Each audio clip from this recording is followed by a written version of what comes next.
And once again this week, all eyes on the weather forecast. Ryan, what is the latest? Well, winter storm warnings have been issued to Tom and Amy, and winter storm watches also in effect just on the northern edge of this system. And it is going to be a very sharp gradient between who sees a lot of snow and who sees next to nothing. And again, it looks like most of Nova Scotia is going to see impactful snow and wind, but there's still some uncertainty with this system. There are the warnings and the watches just on the northern edge. And in terms of the snowfall totals, again, still some uncertainty here, but it looks like southern Nova Scotia, the Atlantic coastline, up into Antigonish, Pictou counties, and then into Cape Breton.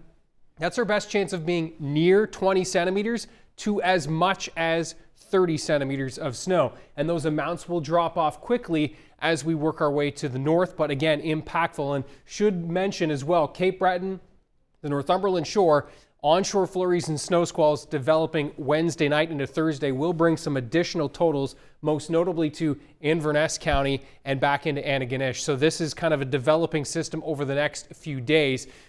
Quiet right now. The storm itself is just gathering steam. That's one of the reasons the forecast models have had such a difficult time nailing down the track of this one, as it will be skirting just to our south.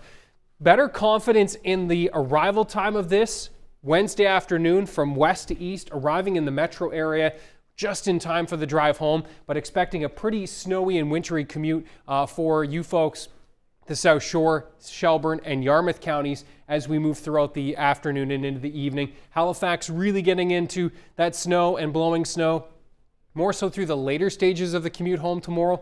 And then we're all kind of into the meat and potatoes of the system Tuesday evening into the early overnight. Note the snow and the blowing snow. The winds are going to be gusting with the system.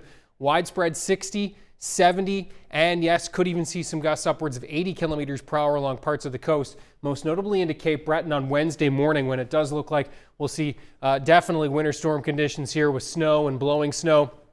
This thing will again depart the system itself as we move through Wednesday. But again, those onshore flurries and squalls will linger into Thursday with snow and blowing snow continuing to be an issue, Tom and Amy. So the combination of the snow and the wind is really going to be what stands this one out in terms of impacts. And we'll obviously keep you posted throughout the day tomorrow. As I said, still a little more uncertainty than normal with this, but does look like it's going to be impactful. Sounds like it could be messy. Okay, thanks so much, Ryan. Thanks, Ryan.